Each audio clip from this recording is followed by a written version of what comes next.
not about Spain, it's like in general.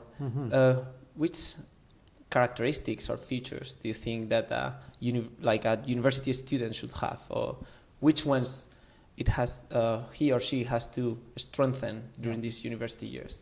Students should have a thirst for knowledge. I don't think they should come to university unless they really are ready, mature enough, and really do want to learn. That's sometimes difficult because most people come when they've finished the equivalent of high school. But I think sometimes a year off or a couple of years off is not such a bad idea as you try and think about what you want to do. I think you should have an interest in life. I think you should be open to different ideas. I think you should understand that your first choice isn't always the only choice. Right. I studied arts, and then I studied science, and then I was in dentistry for a year, and then I got a law degree, and then I went into diplomacy. And luckily, my father was prepared to support me throughout. But you shouldn't get bogged down necessarily if you're not happy. And I think, especially in this competitive world that we talked about, where unemployment amongst youth is high, I think you have to be a bit disciplined.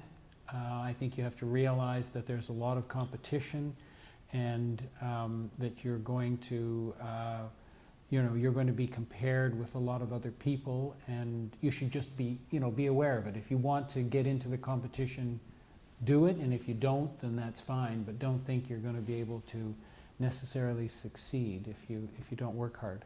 What do you think we Spanish students are doing wrong, or what would you take from Canada or Canadian universities, because you're doing really, really good, and implement it in Spain? Well, I don't know enough about Spanish universities to be able to answer that properly, but I do know that Spain is about to adopt or has adopted the idea of a bachelor's, master's, PhD instead of the 5-year program licenciatura. And that's probably a good idea, because as the world globalizes and as Spanish students have to move around a lot, you want to have comparability. So just making changes that are going to make Spain more like United States and other parts of Europe is probably good. I think, and this one I'm not sure about, but I have heard that in some Spanish universities there's a bit too much rote, the teacher tells you, you write it down, you have the exam, you repeat it. And as you know from case studies and from law school and business school, I think the new methods of teaching university are much more open, engaging, interactive. The old law school case study where the teacher points at you and you have to think about things, and that's very useful in the modern world. The other thing that Spanish students I have heard don't do, which is probably maybe could change, is working in the summer from high school up. And certainly in university, there's a lot of experience to be gained, even if you're waiting on tables, about working with people in organizations, dealing with bad bosses, good bosses, that maybe Spanish students don't get until they get their first job. I'm thinking, also following about the hard times you mentioned, that, Spain is facing a tough time right now with hard austerity measures. Some of them, because there is no money, they are cutting on education, on healthcare. And you have in Canada one of the most developed social welfare systems of the world. And do you think that's sustainable in the long run? And do you think we lived higher than our capabilities for the last years? And also everyone, and just maybe it's two broad questions, is there light at the end of the tunnel?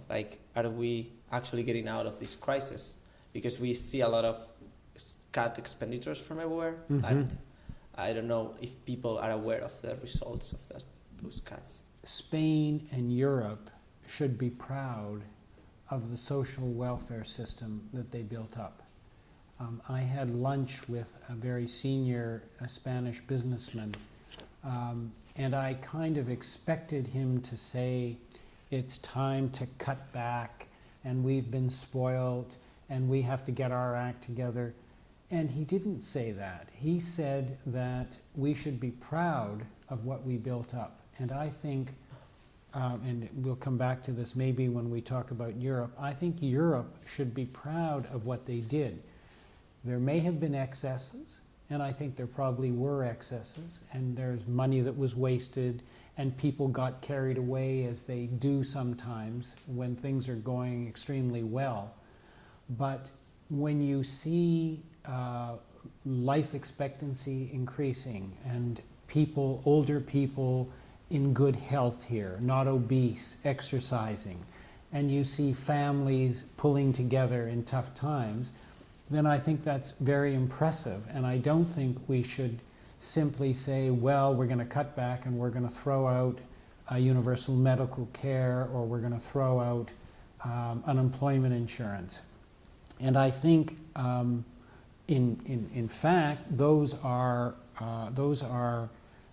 ways to keep an economy going. Because if you didn't have that, then you'd have people sick, you'd have people without any funds. So I just think that we have to tighten up, and we have to be more efficient, and we have to be careful about excess, but we should try and preserve the best aspects of those social welfare benefits.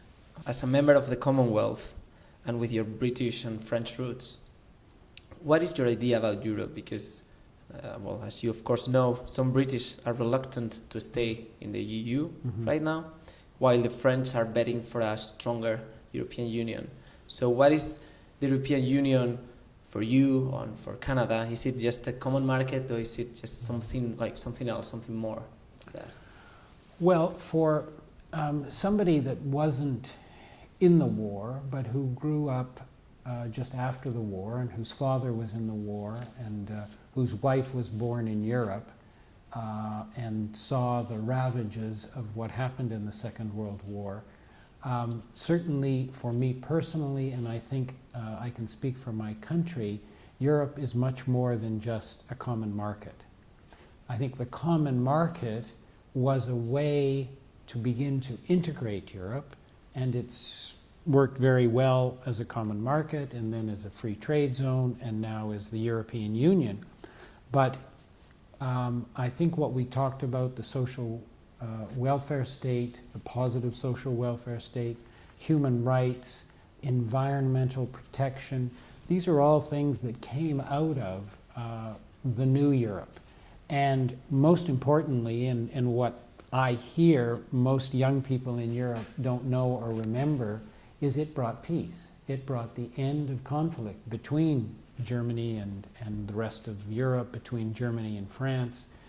And I would say it contributed to the end of dictatorship in Spain and in Portugal, and helped to bring good government. So for us, Europe is much more than just trade and commerce, although Canada's hoping to finalize a free trade agreement with Europe in the next little while. And we support a stronger, more integrated Europe as Canada, and we see that as a benefit. And I think Prime Minister Cameron does too. I think he said that in his most recent speech, but with some changes, I guess. Canada has strong investments in Spain, like Magna, like Bombardier, like gold in Asturias, I think, copper in Seville.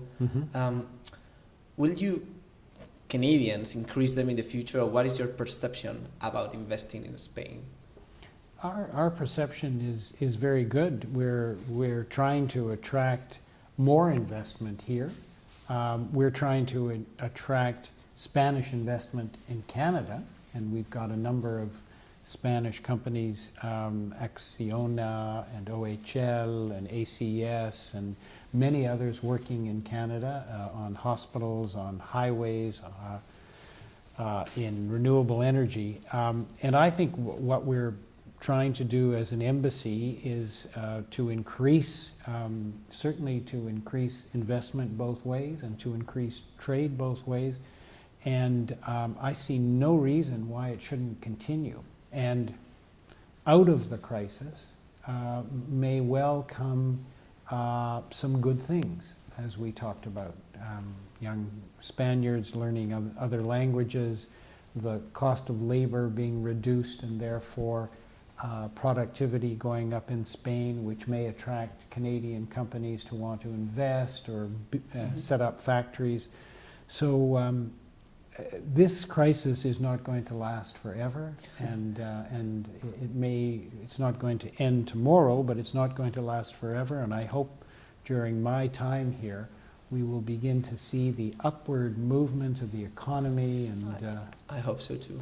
I want to ask, in this technological era, some people argue that having a diplomatic corps in every country is just a waste of money, and that everything can be done online or with less resources. Which direction do you think is the diplomatic corps taking? Like, is an obsolete tradition that is, or is it growing further? Much can be done now that couldn't be done before.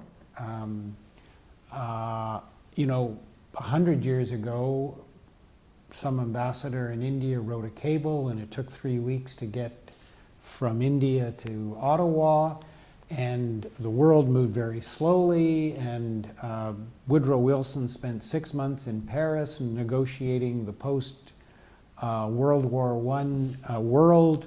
That doesn't exist anymore. And there are cutbacks. For example, a lot of what my understanding is, a lot of what European ambassadors used to do is now done in Brussels, so they don't have to do that kind of work. And you can say that a lot more activity is being carried out by the Prime Minister's offices and Foreign Minister's offices, and they're traveling more. But that's on the one hand. On the other hand, there is nothing like personal relationships. And whether it's between you and I, or between foreign ministers and ambassadors or functionaries, if you want to communicate your government's position, if you want to change their mind, if you want to negotiate an agreement, if you want to get support amongst members of Parliament or members of the European Parliament or members of Congress in the United States, you have to meet them, you have to make your case, you have to go back and make it again, and you can't do that by email. People don't read emails. They don't read letters. They need to see you, be in front of you, and so I think, pendulum swing, and maybe it's swung one way. Maybe we don't need the big embassies, and maybe we don't need the big houses that we once did, but we do have to entertain, and we do have to, that's one of the ways you meet people, by having them to lunch and getting to know them as a human being, as opposed to just putting a piece of paper in front of them. So I think the pendulum has swung one way, and it may come back a little bit, but there'll be ambassadors around for a while. Is it so tough to deal with the Spanish authorities as it looks like from outside? You have been ambassador also to Israel. Could you just say are there big differences between our countries? I think it's too early for me to tell. I've had no difficulty dealing with the Spanish bureaucracy. They've been very welcoming, they've been open, I've been able to get meetings, and they're very, very efficient and focused, and so no, I don't see any problems. I think, if you want to compare Israel to Spain, for one thing, the language of business in Israel was English, so for an English speaker it was a bit easier. Also, the Israelis are a lot more relaxed. I mean, people don't wear ties and necessarily, or they'll put a tie on for you if you go into their office, but it's a more outwardly relaxed, less formal place, but the issues are not dealt with informally, and they're very important, obviously. I think the other thing I would say is that Israel is permanently in crisis in some ways because of its location, its security concerns, and Spain is in now some crisis economically, and so there's a bit of similarity in that you're coming as an observer, wanting to help, wanting to contribute to help a country move through a tough time. Okay, thank you very much for this interview. Thank you very much. It was a pleasure. It was a pleasure. Great questions, and this is a very good initiative.